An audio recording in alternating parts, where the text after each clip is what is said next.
Hello and welcome to Darkest Dungeon 2. Without further ado, let's get into it.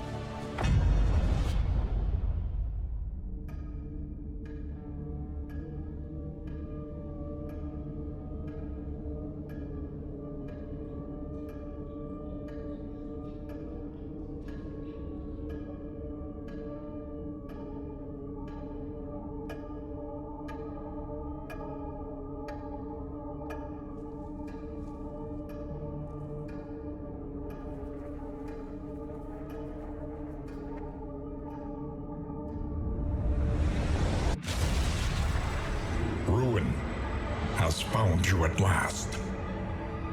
My protege, my friend. Our calculations were correct. The ephemeral equation is unbalanced. The Earth spins on a strange and terrifying new axis. And everywhere, unbridled consequence. The world is a wasteland of failures past. And yet, you must ride out into it, unafraid.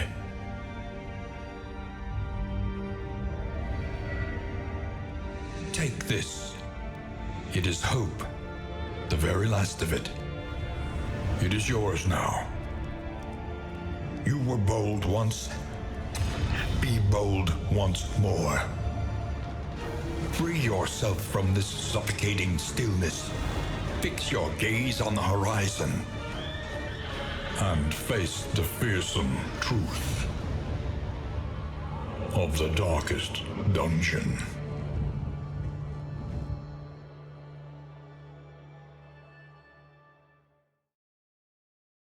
Okay, so here we are. The house on the borderlands, half swallowed by the stain.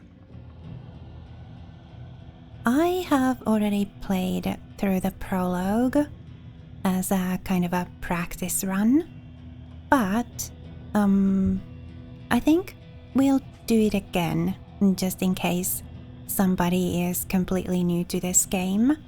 It does explain a lot of the mechanics and stuff, so just to let everybody who's watching know, in this episode I will just be playing through the prologue. And that'll be that. I'll play through the prologue and then use any candles of hope that I get from it, and then I will end the episode. So if you don't want to watch me play through the prologue, then you can start watching this Let's Play from episode 2 or from the next episode. Anyway, let's get to it.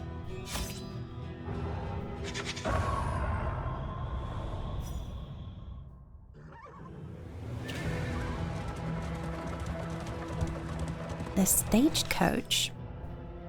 The stagecoach is your carriage, coffin, and confessional. And tap W once to order the stagecoach forward, and tap S to hold it. Or you can also use the arrow keys. And the stagecoach will steer automatically. You can fine-tune its path with A and D or the corresponding arrow keys. Press Z to bring up the stagecoach view. This shows what items are currently installed on the stagecoach, as well as current armor and wheels points. The stagecoach items can only be changed at the wainwright, who is present at each inn. The wainwright also can repair armor and wheels for a fee. I know failure well. I glimpsed it lurking at the ragged edges of your mind. I watched its venom spread through the veins of the world, and I trembled at its terrible reverberations. The crossroads, a place between places.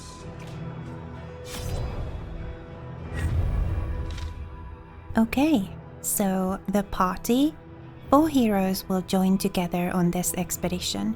your salvation rides with them. Drag or double click hero portraits to assemble your party of 4 heroes. The hero in the rightmost position of your roster will be the first in the combat line. So we've got Barristan, the man-at-arms, who is a front rank hero and can guard people, is very durable and has riposte. We'll take a look at his skills when we get into combat, and that becomes when we use those skills, basically. Quirks. Barristan here is steady, so he's got plus 15%. I think that's movement resist, and plus 10% resolute chance. Unfortunately, he also has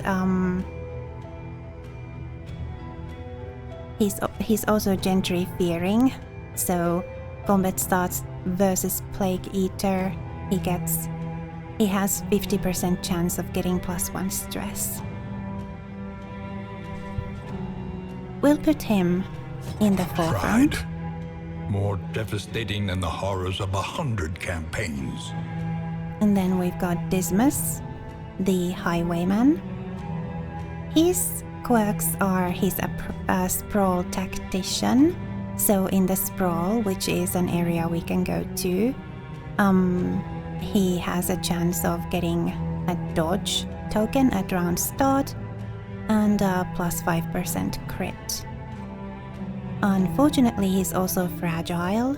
That means that he's got less max HP and more of a meltdown chance, and has a 10% chance of taking extra stress when damaged.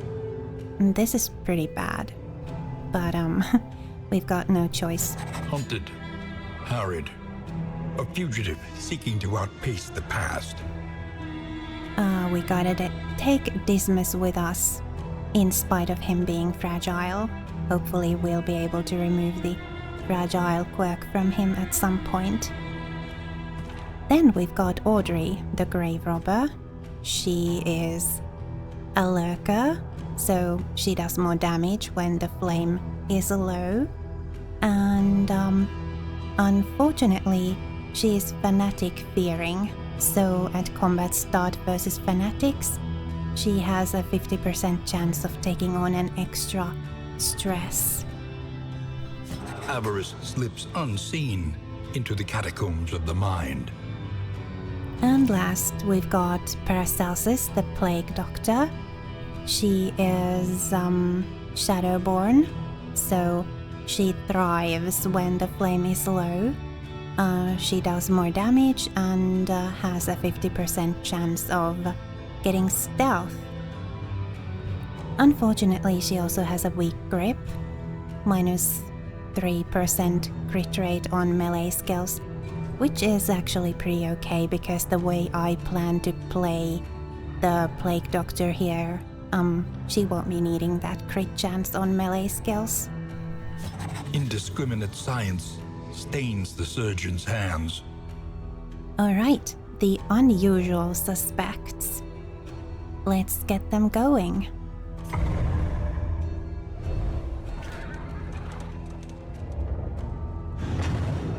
The valley is where we always start. Onward, and let us hope enough yet remains of the world. The bulwark of your denial is giving way. Okay, so Dismas here is going to Wicked Slice. And then Audrey is going to do her pick to the face.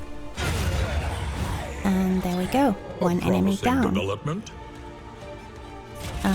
You can do your crush.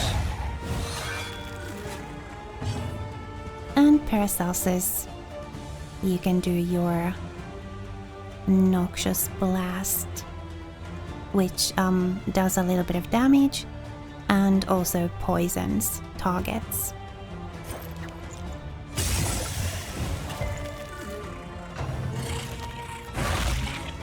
Except, of course, that target resisted our poisoning.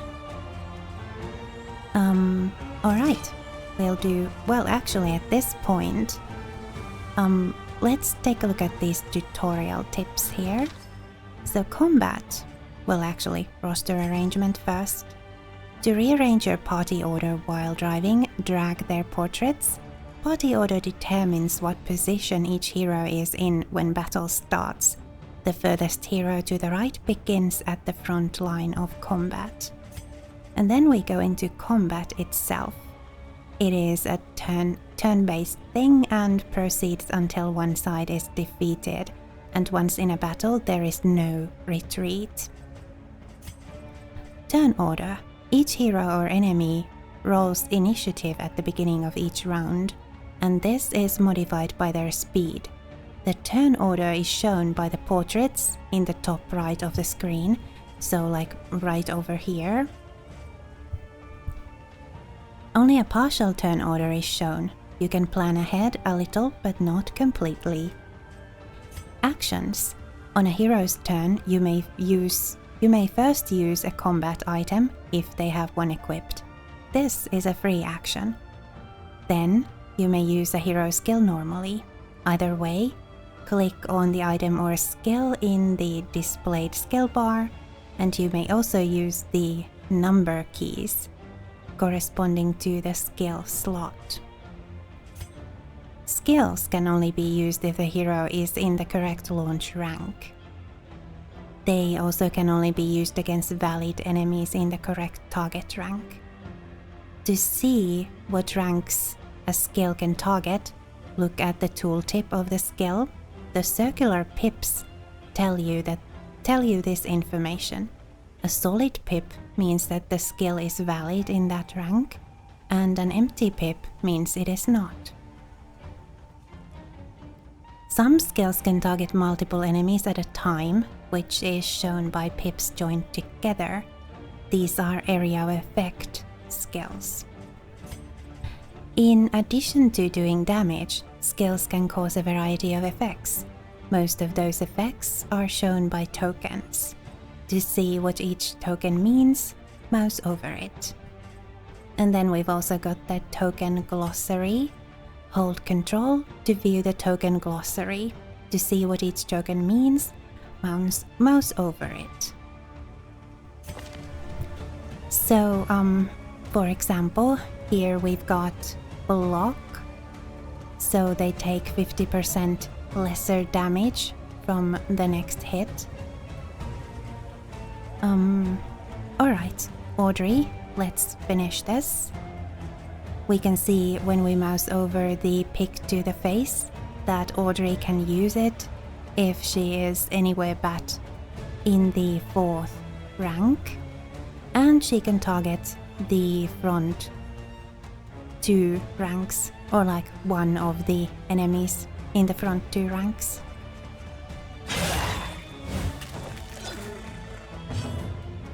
And then Barry's done, because Audrey left the enemy at 1 HP. Barristan can finish this.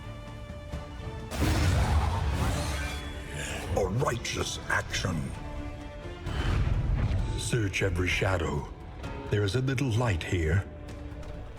Okay, so we've got Candle of Hope. We can use them at the Altar of Hope once we finish this expedition.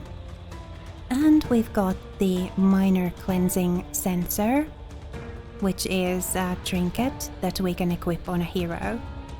Gives them disease resist and debuff resist, but lowers their stun resist. I'm not going to equip that on anybody. Are you shaken? There is so much worse in store. Oh, didn't quite get that. So yeah, the reason that I'm trying to drive over the leaf piles here is that they may contain items. So let's see these tutorial tips here. Inventory. Your stagecoach is limited in how many items it can carry. Press I to view what you have. Your shared inventory is split between all item types. Some items stack well, whereas others take an entire slot. Use the inventory tab filters to easily see each item type. Some stagecoach items increase stacking limits. Treasures. Trinkets, combat items, in items, and stagecoach items will all help you on your quest.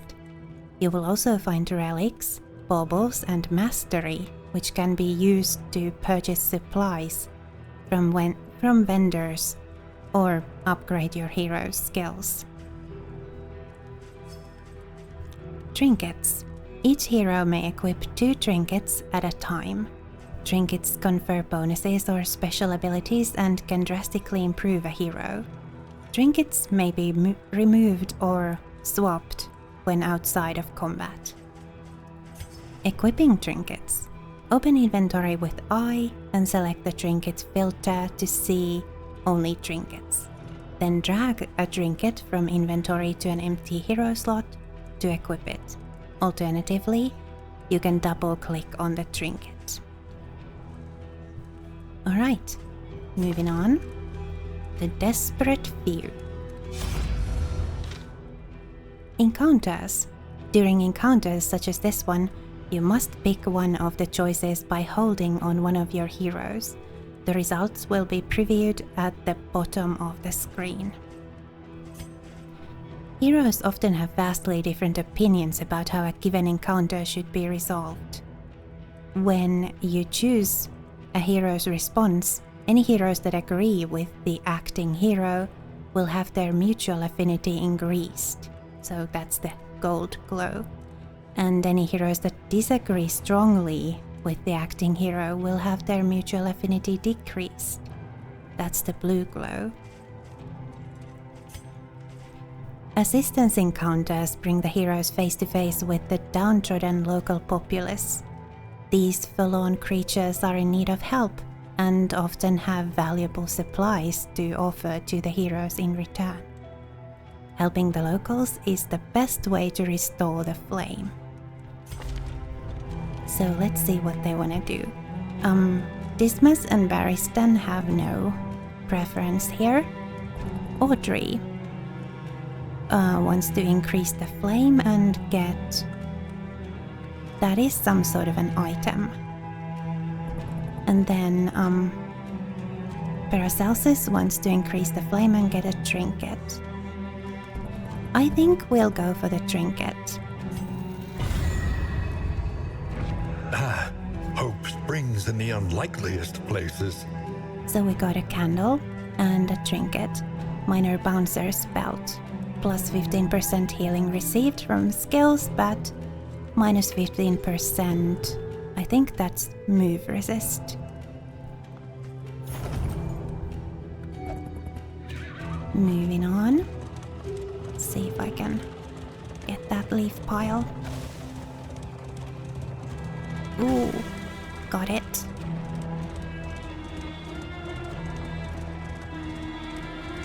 Leaf pile. You can feel it.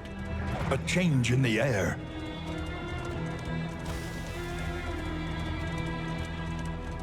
You see, even your valley is not immune to the spreading stain. Now this is a much more difficult fight than what we had last time. I think we wanna get the weaker enemies out of the equation first.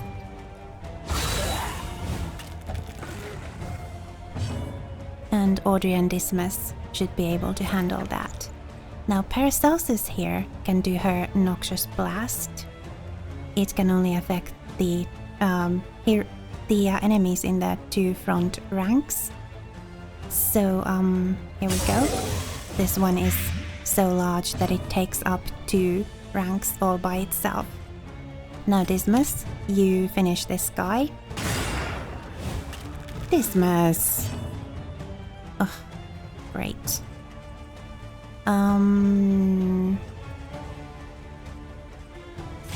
Well, I guess we work on this guy then a little bit.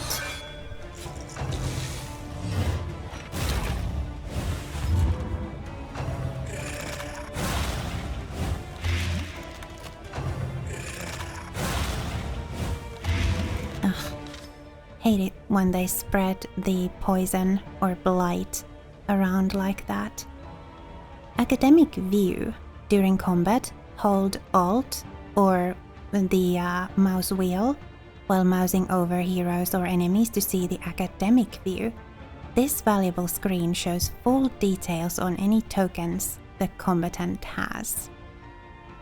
The view also shows details about what combat skills enemies have.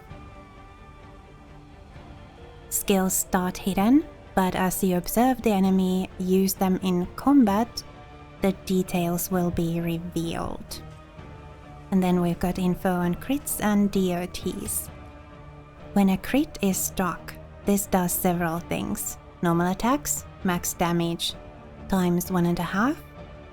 And then DOT or damage over time attacks, duration plus 2 rounds and ignores an extra 20% of resistance.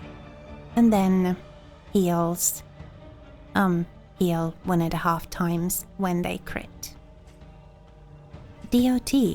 Some attacks inflict a DOT or damage over time effect, bleed, blight, or burn. DOTs cause damage at the beginning of the combatant's turn until they expire or are cured. Many combat skills or combat items can cure these DOTs. Oh goodness. I have forgotten to read out the hero info here. The hero sheet holds critical information. Open it with C or by right-clicking on any hero portrait. The hero sheet is where you can view stats, relationships, view and equip combat skills, see the hero's quirks and diseases, equip trinkets, and more. Regardless of which tab you're on, you can always see the hero's stats, quirks, diseases, and trinkets. Mouse over any stat to view a tooltip that shows any active buffs or debuffs. The Relationships tab shows you the hero's current affinity or relationship with each other hero. Lots of affinity pips means that the heroes are on friendly terms. Few pips means that the heroes are unfriendly. This determines the chance of relationships forming at the next inn. Quirks are positive or negative personality traits. Quirks with this symbol are rare. Negative quirks can be treated or removed at the field hospital. Positive quirks can be reinforced or locked in place there as well. Combat skills. This tab shows the hero's combat skills.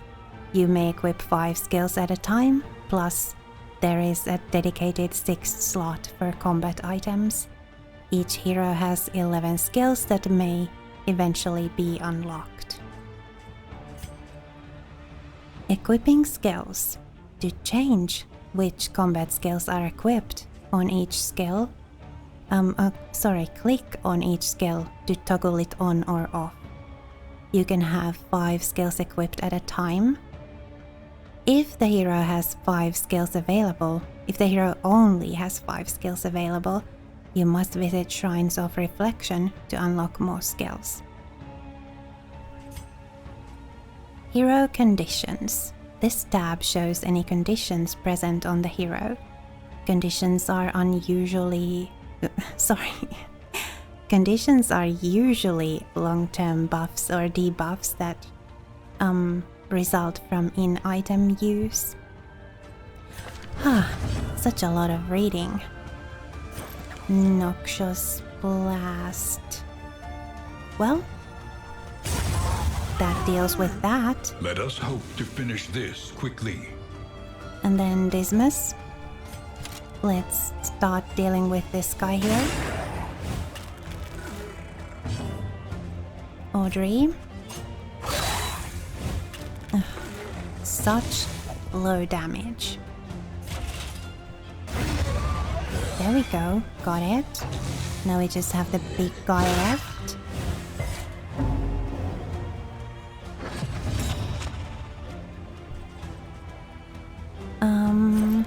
Yeah, let's continue doing that. And Dismas, you can continue shooting at it. A master stroke. There we go. Audrey.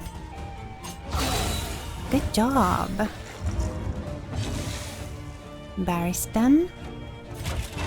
Actually, Bolster won't do anything at this point because nobody has more than 5, or nobody has gone up to 5 or more stress. Let's just yeah. And there we go. That wasn't as bad as I thought it would be. Hope springs in the unlikeliest places. Laudanum. Now, some heroes cause... not heroes.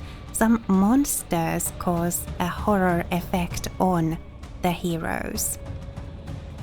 Yeah, that's the way to phrase it. And the horror effect adds 1 stress at the start of the affected hero's turn for its duration. And laudanum can or will remove the horror effect, and in addition, it'll also remove 1 existing stress from the hero. So, a great combat item. Push on to the inn. Rest and resupply await you. Well, before we go on to the inn, let's read about monster death blows and combat items. Some monsters have death blow resistance, just like the heroes do. When a monster is on death's door, each further blow has a chance to slay it, as you saw. Some skills and trinkets can increase the chance of executing the enemy outright. Repeated blows to the monster while it's on death's door will also reduce its death blow resistance. And then we've got the thing about combat items. Combat items are equipped into a dedicated skill slot on each hero. To equip one, drag the combat item from inventory into the combat item skill slot. Equipping a combat item allows it to be used during combat. Combat items are free actions. 1 item may be used each hero turn, right before they use their normal skill. And that's all the tutorials that we have received so far. Now let's move. Leave file.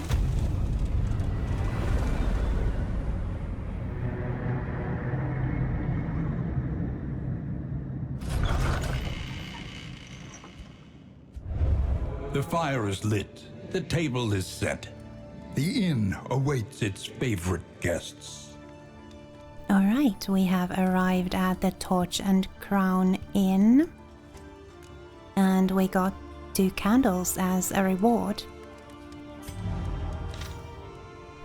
Prologue is now complete. You have found your fortitude at last. Collect what hope you can and end your expedition here. Will do. The Prologue quest is complete. For this first venture through the valley, there is nothing left to do, so click End Expedition at the lower left of the inn screen. Normally, the expedition can end in 3 ways: victory, defeat, that is, all heroes are dead, or abandoning. When the journey ends, you're awarded candles of hope based upon how well you did. Candles are used to unlock and upgrade heroes, items, and more at the Altar of Hope. Even when an expedition is surely lost, it is worth pressing on to get more candles. Those candles can make the next journey easier. Alright, so let's just end the expedition. Sometimes it is wiser to try anew, fortified by trials past. And there are several things for which candles are awarded or lost. We got 5 candles on this Prologue expedition.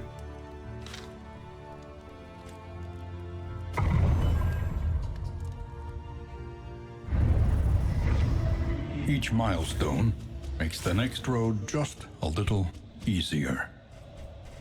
Alright, let's go see the Altar of Hope.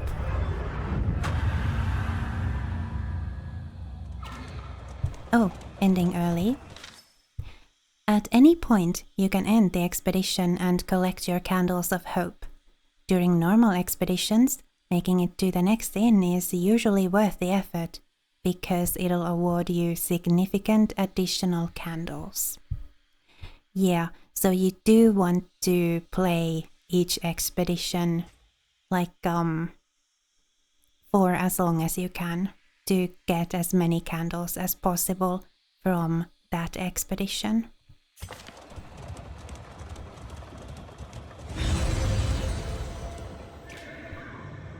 And here we are at the altar.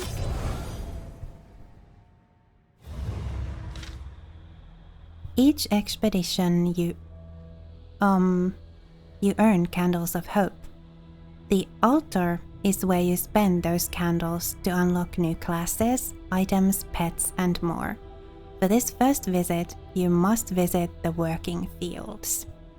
So later on we will have more places available to use our candles, but for now we must go to the working fields. And here we have the tutorial bit on that. Here is where you unlock more trinkets, combat items, inn items, and stagecoach upgrades for future expeditions. It is vital to continue unlocking items, so spend some candles here whenever you can. Each item unlocked at this altar is also immediately granted into your inventory for this current expedition. Alright, let's unlock some stuff. We have 5 candles, so we can unlock one of each kind of item. Let's see a trinket. A drop of sanity. Adrenalizing ash. Turn end 15% to gain some speed. Gain on a miss 25% chance to gain daze. Is that dazed? I think it is dazed. On a miss. Yep. Combat item. A welcome advancement in the science of survival. Invigorating intoxicant. Plus 25% death store resist for 3 turns. And for the same amount of time, plus 6 speed while on death store. And plus 10% crit while on death store. A stagecoach item. Every twinkling recollection is another implement at our disposal. Iron banded wheels. On entering a region, plus 1 wheel. And then we get plus 2 max wheel capacity. And then let's look at an inn item. Oh, we've got the tutorial on stagecoach items. Stagecoach items are essentially trinkets for your stagecoach and provide valuable powers and bonuses. They can only be mounted or removed at the wainwright, who is at each inn. Your stagecoach only has a limited number of slots for equipment, but more can be unlocked at the Altar of Hope. Alright, now let's see an inn item. New instruments will help us diagnose the world's affliction Leeches. and overcome it. Remove disease. Okay.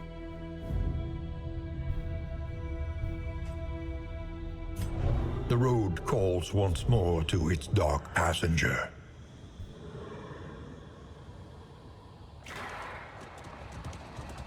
So, that is where I'm going to end this episode.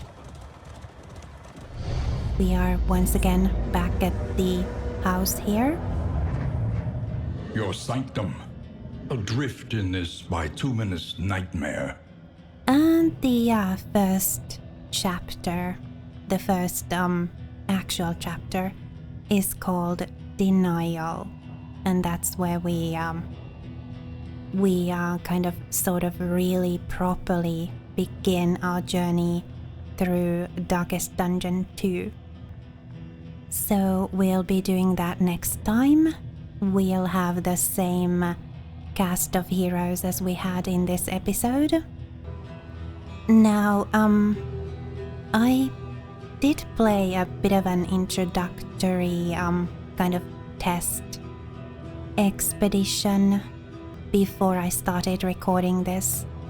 So I'm not going in completely blind. I have a teeny tiny bit of experience playing this game.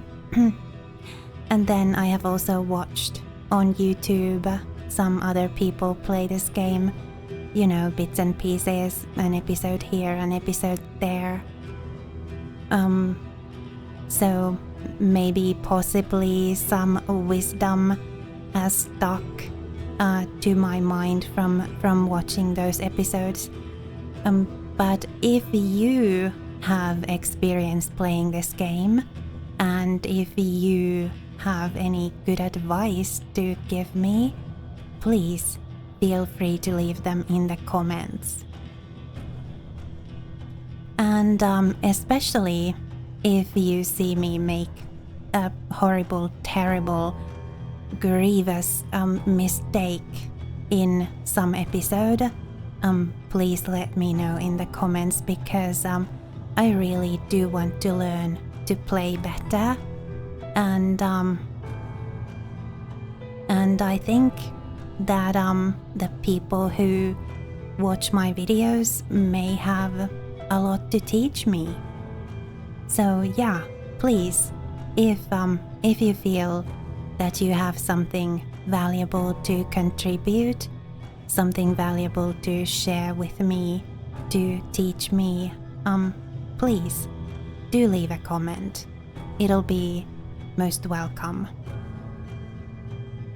And I do read all of the comments I get. So yeah, helpful comments are very much encouraged here. But that's it from me for now. We'll embark on the actual journey here in the next episode. For now, thank you so much for spending time with me here on the Mellow.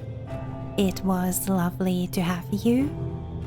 Please remember to be kind to yourself.